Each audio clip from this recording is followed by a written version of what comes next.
Welcome back everyone to this share market series. तो आज हम जिस टॉपिक की बात करेंगे वो है बेसिक टर्मिनोलॉजीज ऑफ कॉमर्स। देखो, यहाँ पे बहुत सारे लोग ऐसे होंगे जो कॉमर्स बैकग्राउंड से नहीं हैं, कॉमर्स ग्रेजुएट नहीं है। उन्हें basic commerce terminology such as asset, liabilities, balance sheet, gross profit, net profit, purchase, sale, ऐसे टर्म्स उन्हें समझ में नहीं आते हैं। लेकिन शेयर मार्केट है, यहाँ पर हम कंपनीज की बात करेंगे, बिजनेस की बात करेंगे, तो बिजनेस से जो टर्मिनोलॉजीज की बात ऑफ कोर्स होगी। आपने प्रीवियस वीडियो में ही देखा होगा, मैंने असेट लायबिलिटीज की के बारे में चर्चा करी थी। लेकिन वहाँ पे मैंने बताया था कि असेट इज संपत्ति एंड लायबिलिटीज इज देनदारी। लेकिन उसकी भी क्लियर अंडरस्टैंडिंग अभी भी नहीं होगी जो लोग कॉमर्स बैकग्राउंड से नहीं है। तो मैं कहना चाहूँगा, जो लोग कॉमर्स बैकग्राउंड से है वो इस वीडियो को स्किप कर सकते हैं। लेकिन वो लोग जो कॉमर्स बैकग्राउंड से नहीं है और उन्हें कॉमर्स की टर्मिनोलॉजीज के बारे में अंडरस्टैंडिंग नहीं है, तो उन्हें मैं कहूँगा this video is must for you guys. Because आगे चल के जब हम अपने बड़े टॉपिक्स उठाएंगे, वहाँ पर मैं असेट, लायबिलिटीज़, प्रॉफिट, सेल और रेशियोज़ की बात करूँगा।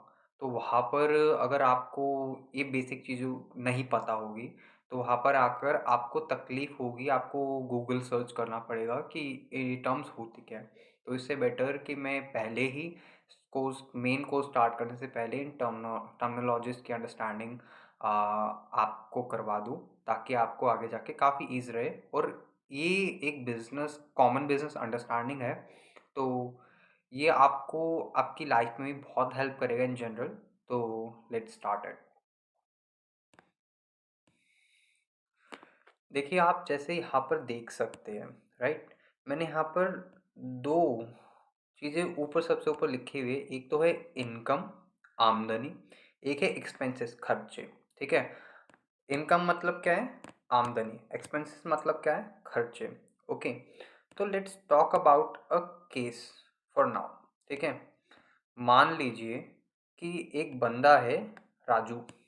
ठीक है? राजू ने एक बिजनेस स्टार्ट करा है। ठीक है? राजू ने एक बिजनेस स्टार्ट करा है। राजू ने कहा कि मैं कॉटन टी शर्ट मैन्युफैक्चरिंग का बिजनेस स्टार्ट करता हूँ। तो राजू ने सोचा उसे क्या क्या चीज़ें चाहिए होगी। राजू ने सोचा उसे क्या क्या चीज़ चाहिए होगी। राजू को चाहिए मशीन। ठीक है? राजू को और क्या चाहिए? राजू को चाहिए रॉ कॉटन। ठीक है? और क्या क्या चाहिए होगा? राजू को चाहिए होगी फैक्ट्री की लैंड। ठीक है? और राजू को और क्या क्या चीज़ चाहिए होगी? राजू को ऑब्वियसली पैसा चाहिए बिजनेस स्टार्ट करने के लिए। ठीक है? तो ऐसे करते करते उसने इन सब चीज़ों को इकट्ठा करा। उसने सारे रजिस्ट्रेशंस वगैरह लिए और उसने अपना एक बिजनेस पूरे 1 साल चलाया। और एट द एंड, जब वो 1 साल बिजनेस को चलाने के बाद एट द एंड वो खड़ा था, तो उसने सोचा मैं देखूं कि रिजल्ट क्या मिला मुझे। ठीक है? कि पूरे साल बिजनेस रन करने के बाद मुझे रिजल्ट क्या मिला। तो उसने बिजनेस स्टार्ट करा था 1 अप्रैल को, और अब वो खड़ा हुआ है 31 मार्च को। यानी कि पूरे 12 महीने हो गए। तो पूरे 12 महीने बाद वो सोच रहा है कि अब मुझे पता क्या चले, क्या मुझे प्रॉफिट हुआ है या फिर मुझे लॉस हुआ है। तो अभी यही जानने के लिए वो क्या बनाएगा? वो बनाएगा बही खाते, जिन्हें हम अकाउंट्स की नॉलेज में कहते हैं। कि वो क्या बनाएगा? वो बनाएगा अकाउंट्स। ठीक है? तो बेसिक अकाउंट होते हैं बिजनेस में, वो कौन से बनते हैं? ठीक है? जो बेसिक अकाउंट बनते हैं वो कौन से बनते हैं? वो बनते हैं दो। एक तो भैया प्रॉफिट हुआ लॉस हुआ ये पता चल जाए, और दूसरा जो बनेगा वो बनेगी बैलेंस शीट। ठीक है? इतनी अंडरस्टैंडिंग हो गई है। मैं शुरू से रिपीट करता हूँ। राजू ने कॉटन टी शर्ट बनाने का बिजनेस स्टार्ट करा है। ठीक है? उसने सब कुछ बिजनेस 1 साल रन करा। उसके बाद वो 12 महीने बाद खड़ा हुआ ये देखना चाह रहा है कि उसे प्रॉफिट हुआ है या लॉस हुआ है। ठीक है?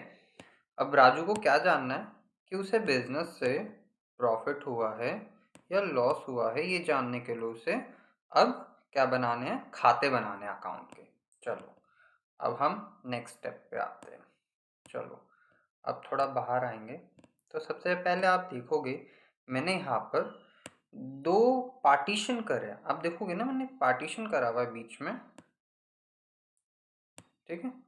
अब देखोगे मैंने बीच में एक पार्टीशन करा हुआ है, ये पार्टीशन मैंने क्यों करा हुआ है, यानी कि एक तरफ क्या है, एक तरफ है इनकम और एक तरफ क्या है खर्चे, यानी कि पूरे साल बिजनेस में क्या उसे पैसा कमाया और कितना उसने खर्चा करा बिजनेस में। ठीक है, तो अब यही सबसे पहले हम देखेंगे। उसका बिजनेस किस चीज़ का था, उसका बिजनेस था कॉटन टी शर्ट बेचने का।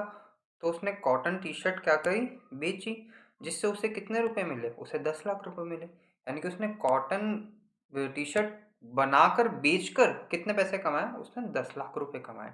चलो अब हम इधर आते हैं, अब देखते हैं उसने खर्चे क्या क्या करे। चलो सबसे पहले तो उसने कॉटन टी शर्ट बनाने के लिए उसने क्या करा, उसने कच्चा कॉटन खरीदा, उसने रॉ कॉटन खरीदा।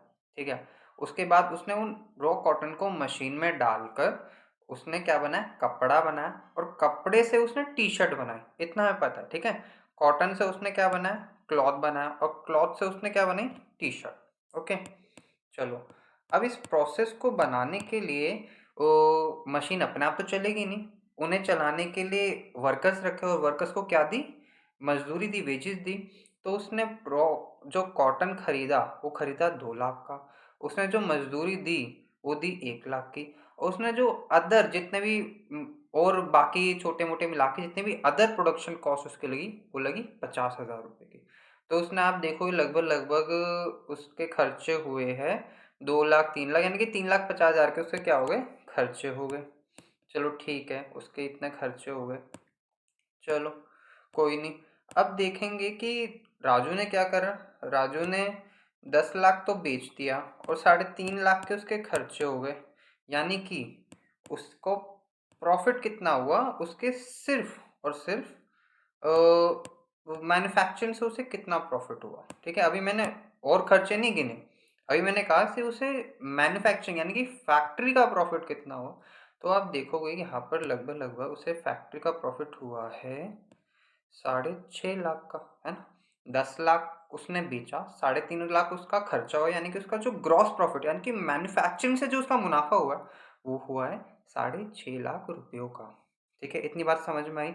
एक बार और रिपीट कर देता हूँ मैं, चलो एक बार और रिपीट कर देता हूँ मैं।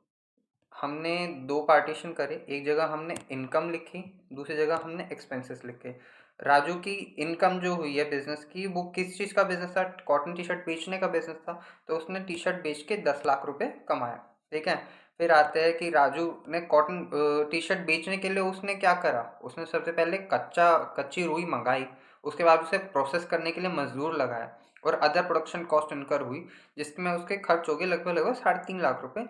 और 10 लाख में से अगर मैं 3.5 लाख रुपए अगर मैं हटाता हूँ, तो उसे जो प्रोडक्शन से जो उसे मुनाफा हुआ है, जो मैन्युफैक्चरिंग से मुनाफा हुआ है, वो है 6.5 लाख रुपयों का, जिसे हम कहते हैं ग्रॉस प्रॉफिट, है ना।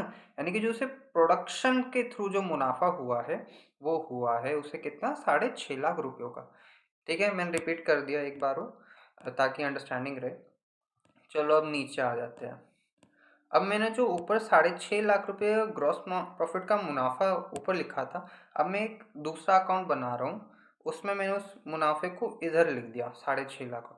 अब मैंने कहा क्या उसे और कोई भी इनकम हुई है, मैंने कहा हाँ, तो कौन सी इनकम हुई है, राजू ने बिजनेस के नाम पे एक एफडी करा रखी है, जिससे उसे ब्याज की इनकम आई है 1 लाख रुपए की। ठीक है, इनकम तो है ना, ये जो पार्टीशन है किस चीज़ का है, इनकम का ही है ना, है ना।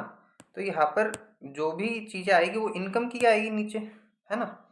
चलो, तो राजू को जो मेन बिजनेस से मुनाफा हुआ है वो हुआ है 6.5 लाख रुपए का, और जो उसकी दूसरी इनकम हुई है वो ही है 1 लाख रुपए की। ठीक है, समझ में आ गया।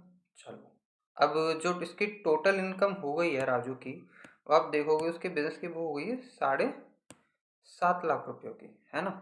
अब हम इधर आ जाते हैं।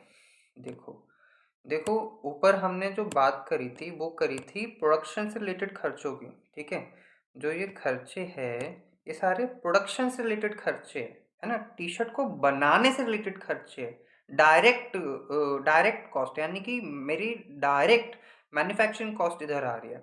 वही अगर मैं नीचे देखूंगा, ये जो आ रही है ये डायरेक्टली नहीं आ रही। मैं अगर सपोज करो मैं ऑफिस का रेंट दे रहा हूँ, खर्चा तो मेरे बिजनेस का ही है, ठीक है। मैं एम्प्लॉयज़ की सैलरी दे रहा हूँ, मजदूरी नहीं दे रहा। मैंने जो एम्प्लॉयज़ रखे हुए हैं, जो मैनेजर है, जो मार्केटिंग का काम देख रहे हैं, एचआर का काम देख रहे हैं, उन्हें रखा हुआ, उनकी सैलरी दे रहा हूँ। वो वहाँ जाके टी शर्ट तो नहीं बना रहे, नहीं ना। वो मेरा ऑफिस मैनेज कर, लेकिन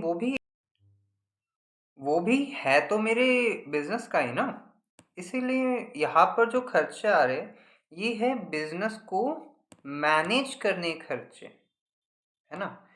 ऊपर वाले अगर मैं आपको एक सिंपल भाषा में समझाना चाहूँ, एक मिनट, ठीक है। तो मैं कहूँगा ये सारे हैं फैक्ट्री के खर्चे, ठीक है। और ये सारे हैं बिजनेस को मैनेज करने के खर्चे, ठीक है। ऊपर आ रहे हैं फैक्ट्री चलाने के खर्चे, और जो नीचे आ रहे हैं वो आ रहे हैं दूसरे खर्चे, लेकिन है मेरे बिजनेस के खर्चे। और इन खर्चों के बिना मैं बिजनेस चला भी नहीं सकता। चलो, इतनी अंडरस्टैंडिंग हो गई हमें, आगे बढ़े। चलो आगे बढ़ते हैं।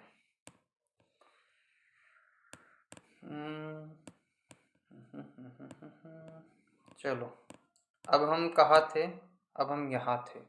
देखो, हमारा जो ये हुआ, ठीक है, हमारा जो मैन्युफैक्चरिंग से प्रॉफिट हुआ वो कितना हुआ?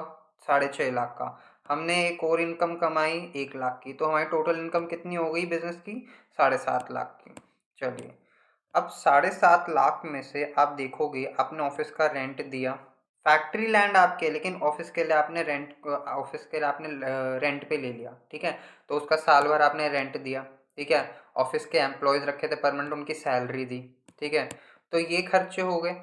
अब अगर मैं इन खर्चों में से आपका ग्रॉस प्रॉफिट लेस करूँगा, तो मेरे पास नेट प्रॉफिट आ जाए, यानी कि आपको एक्चुअल पूरे साल में कितना प्रॉफिट हुआ? 4.5 लाख रुपए का। यानी कि आपने पूरे साल इतनी मेहनत करी, इतना कुछ करा, तो आपको पूरे साल में जो एक्चुअल मुनाफा हुआ वो हुआ आपको 4.5 लाख रुपए का। तो अब आप समझ चुके होंगे, जो ग्रॉस प्रॉफिट है वो फैक्ट्री का प्रॉफिट है, और जो नेट प्रॉफिट है वो पूरे बिजनेस का प्रॉफिट है, ठीक है। इसलिए जब आप शार्क टैंक वगैरह देखते होगे, वो वहाँ पे करते ही है, वो पूछते ही है, सर आपका ग्रॉस प्रॉफिट कितना है, आपका नेट प्रॉफिट कितना है, क्योंकि ये बहुत इंपॉर्टेंट रोल प्ले करता है आपके बिजनेस के प्रॉफिट में। आप देखो, आपके 7.5 लाख का प्रॉफिट 4.5 लाख का हो गया। अगर आप बोलोगे मेरा ग्रॉस प्रॉफिट 6.5 लाख का है, ठीक है, वो कह रहे अच्छा अच्छा बहुत अच्छा है। लेकिन आप बोलोगे कि मेरा नेट प्रॉफिट 4.5 लाख का है, उन्हें मतलब कम क्यों हो गया? तो एक्सप्लेनेशन आपको मिल गई है कि आपका नेट प्रॉफिट और आपका ग्रॉस प्रॉफिट में आपको क्या डिफरेंस है। चलो, अब इसे एक बार हम शुरू से देख लेते हैं, रिवाइज कर लेते हैं, फिर हम क्या करेंगे, हम आगे बढ़ेंगे। चलिए,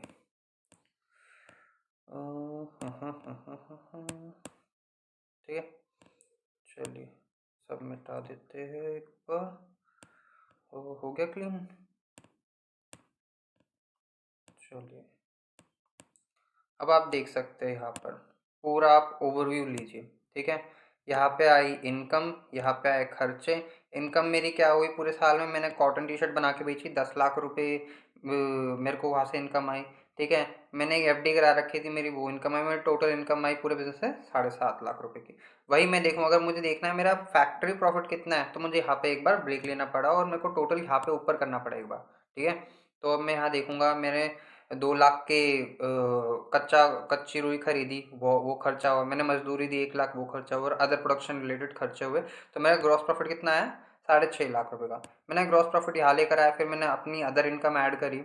उसके बाद मैंने देखा मेरे ऑफिस का रेंट मैंने पे करा, मैंने एम्प्लॉयज़ को सैलरी दी, फिर देखा मेरे को पूरे बिजनेस से नेट प्रॉफिट कितना हुआ। कितना हुआ मेरे को नेट प्रॉफिट? मेरे को नेट प्रॉफिट हुआ 4.5 लाख रुपयों का, ठीक है। अब आपको समझ में आ गया होगा कि आपको एक बिजनेस को अगर आपको बही खाता बनाना है, तो इसलिए आप भी बना सकते हैं अपना, ठीक है। तो ये तो था पूरे साल का मेरे बिजनेस से मेरे को क्या मिला, प्रॉफिट मिला, लॉस मिला। अब राजू को पता है उसे क्या हुआ है, उसे मुनाफा हुआ 4.5 लाख रुपयों का। अब आते हैं नेक्स्ट स्टेप पर, कि उसे ये तो पता चल गया कि उसे मुनाफा कितना हुआ। अब उसे देखना है कि मेरे साल के एंड में मेरे पास कितनी मेरे बिजनेस की संपत्ति है और कितनी मेरी देनदारी रह रही है, ठीक है। अब उसे ये चीज़ देखनी है। चलो, अब आप यहाँ पर देख सकते हो, यहाँ पर मैंने लिखा हुआ है असेट्स, संपत्ति किसकी? कंपनी की, आपकी नहीं है, कंपनी की संपत्ति है। अब आप यह देख रहे हो मैंने लिखी है लायबिलिटी। लायबिलिटी मतलब देनदारी। देनदारी किसकी? कंपनी की, आपकी नहीं है, क्योंकि ये बिजनेस राजू ने कंपनी से शुरू करा है। उसने अपने नाम से ना करके उसने कंपनी खोली, और कंपनी जब वो खोल लेता है तो कंपनी और राजू दोनों अलग अलग पर्सन है। ठीक है, आप देख रहे हो कि हम उसको सैलरी पे कर रहे हैं, यानी कंपनी को चला कोई और रहा है, लेकिन कंपनी का मालिक कौन है? अभी के लिए सिर्फ राजू। ठीक है, चलिए आगे देखते हैं। तो यहाँ पर मैंने क्या लिखा है? यहाँ पर मैंने लिखा है संपत्ति। अब राजू देखेगा, मतलब कंपनी में देखेगा कि कंपनी में 31 मार्च यानी कि 12 महीने बाद, उसने 1 अप्रैल को स्टार्ट करा था, 12 महीने बाद उसकी कंपनी में कितनी संपत्ति है? तो राजू के पास 5 लाख की मशीन है, 1.5 लाख का फर्नीचर, यानी कंपनी के पास, राजू की कंपनी के पास 5 लाख की मशीन है, 1.5 लाख का फर्नीचर है, 4 लाख की लैंड एंड बिल्डिंग है जिसके ऊपर वो फैक्ट्री चला रहा है, 3 लाख बैंक बैलेंस में है, 10 लाख की उसने एफडी भी करा रखी है। ठीक है, अब आप देखोगे यहाँ पर, जो वहाँ पे आपने देखा था ना ऊपर, जो ऊपर यहाँ पर इसे प्रॉफिट हुआ था, ये आप देख रहे हो 4.5 लाख का प्रॉफिट। अब ये प्रॉफिट आ गया है देनदारी के अंदर। अब आप सोचोगे सर ये प्रॉफिट देनदारी में क्यों आया? मतलब ये तो प्रॉफिट है ना, तो मतलब ये लायबिलिटी साइड में क्यों खड़ा है, देनदारी वाले हिस्से में क्यों खड़ा है? भैया ये जो प्रॉफिट है, हम किसका बही खाता बना रहे हैं? कंपनी का बना रहे हैं। ठीक है, पैसा किसने लगाया कंपनी में? राजू ने। तो प्रॉफिट किसका हुआ? राजू का। ठीक है, कंपनी का जो शेयर होल्डर है ना, तो कंपनी के लिए तो ये क्या हुई? देनदारी तो हुई ना, कंपनी के लिए तो देनदारी ही हुई, इसीलिए ये देनदारी वाली साइड में खड़ा है, क्योंकि कंपनी और राजू दोनों अलग अलग पर्सन है। ये बात हम पहले कर चुके हैं। ठीक है, चलो ओके। अब हमने क्या क्लियर कर लिया? हमने बैलेंस शीट में क्लियर कर लिया कि यहाँ पे आएगी इस साइड, हमने जितनी भी संपत्ति है, यानी कि जिन जिन चीज़ों को हम कैश में रियलाइज कर सकते हैं, यानी कि जिन जिन चीज़ों के बदले हमें मनी मिल जाएगा या फिर मनी इटसेल्फ, उन्हें यहाँ रख दिया। यानी कि मनी को, मशीन को बेच के मेरे को पैसे मिल सकता है, फर्नीचर को बेच के मुझे पैसे मिल सकते हैं, लैंड बिल्डिंग को बेच के मुझे पैसे मिल सकते हैं, बैंक बैलेंस तो है ही पैसा, एफडी बैलेंस है ही पैसा। ठीक है, और टोटल राजू की कंपनी के पास कितने संपत्ति है? 23,50,000 की। तो जितनी की संपत्ति होगी उतनी ही देनदारी होगी, और इसीलिए इसे बैलेंस शीट कहते हैं, यानी कि जितने के एसेट्स है उतने की लायबिलिटी भी होगी। देख लो, 4.5 लाख का प्रॉफिट है, कंपनी का नहीं है, राजू का है, यानी कि राजू जो शेयर होल्डर है, प्रॉफिट उसका है। ठीक है, अब देखोगे कि 1 लाख रुपए यहाँ पे क्रेडिटर के नाम पे खड़ा हुआ है, रॉ कॉटन। अब देखो भैया, राजू की कंपनी जिससे खरीद रही है कच्ची रुई, ठीक है, उसे एट द 31 मार्च के दिन ऐसा है कि वो उससे कच्ची रुई खरीद तो लिया, मतलब कच्ची रुई उसकी फैक्ट्री में तो आ गई, लेकिन 1 लाख रुपए की उसने पेमेंट नहीं करी, यानी कि उसे पेमेंट करनी है ना, यानी कि उसे 1 लाख रुपए अभी देने हैं उसे, है ना, इसलिए देने हैं, देना मतलब देनदारी, उसे मिलेंगे तो नहीं 1 लाख, उसे वो 1 लाख देने हैं, इसलिए वो देनदारी वाले सेक्शन में खड़ा है। अब 10 लाख का लोन भी ले रखा है राजू की कंपनी ने, तो 10 लाख भी देने हैं। ठीक है, 31 मार्च के दिन 10 लाख का आउटस्टैंडिंग बैलेंस है, यानी कि 10 लाख भी देना है। और ऊपर आ गया इक्विटी शेयर। इक्विटी शेयर मतलब 8 लाख रुपए से ये कंपनी शुरू हुई है, यानी कि 8 लाख रुपए ओरिजिनल अमाउंट राजू ने इस कंपनी में लगाई है, जिससे ये कंपनी, और कंपनी ने उसे क्या दिया? 8 लाख रुपए के शेयर्स दिया। चलो, अब बैलेंस शीट एक और बार हम रिवाइज कर लेते हैं, जिससे आपको दोबारा से कोई वो ना रहे। फिर भी क्वेरीज हो तो मैं आपको बता दूंगा क्वेरीज कैसे रिजॉल्व होगी, आपको उसी थ्रू आपको क्वेरी रिजॉल्व करनी है, और मैं ही रिजॉल्व करूँगा, तो कोई आपको वरी नहीं करनी। ठीक है, एक बार और हम इसे समझ लेते हैं। ठीक है, बैलेंस शीट कौन से दिन को देख रहे हैं हम? साल के एंड में देख रहे हैं, 31 मार्च को। ठीक है, बैलेंस शीट की इस साइड क्या है? असेट संपत्ति, इस साइड क्या है? लायबिलिटीज देनदारी। ठीक है, तो असेट में राजू कंपनी पास क्या है? मशीन है, फर्नीचर है, लैंड एंड बिल्डिंग है, बैंक बैलेंस है, एफडी है। तो टोटल असेट्स कितने हो गए? 23,50,000 के। और जितने के असेट्स होंगे उतने की लायबिलिटी होगी, और ये हमेशा ट्रू रहने वाला है। ठीक है, राजू की इस साल राजू की कंपनी को कितना प्रॉफिट हुआ? 4.5 लाख का इधर आ गया। ठीक है, राजू को 1 लाख रुपए रॉ कॉटन वाले का देना रह रहा है, तो वो यहाँ पे आ गया, क्योंकि 31 मार्च को देना रह रहा है। ठीक है, 31 मार्च को 1 लाख रुपए देना रह रहा है। ठीक है, राजू की कंपनी ने 10 लाख का लोन ले रखा है, तो वो यहाँ आ गया। इक्विटी शेयर्स राजू के 8 लाख के, तो वो यहाँ आ गए। ठीक है, तो अब हमें क्या क्या चीज़ें समझ में आई इससे, हमें बेसिक टर्मिनोलॉजीज और अकाउंट की अंडरस्टैंडिंग इससे मिल गई है। तो अगर मैं आपको अगली क्लासेस में बोलूँगा कि भैया असेट्स क्या होती है, लायबिलिटीज़ क्या होती है, नेट प्रॉफिट क्या होता है, ग्रॉस प्रॉफिट क्या होता है, तो भैया ये मत पूछना, ये इसी लेसन में ही आपको पूछना है कि भैया ये क्या होता है। इसके बाद जाके तो भाई बड़ी बड़ी बात करेंगे, बड़े कॉन्सेप्ट सीखेंगे यार, ये छोटी मोटी बात थोड़ा ना करेंगे। लेकिन इनकी अंडरस्टैंडिंग होनी चाहिए, क्योंकि पता है क्यों? क्योंकि मैंने एक बार एक बंदे पूछा, भैया तुझे पता है सेल्स क्या होती है? तो उसने मुझे जवाब दिया डिस्काउंट।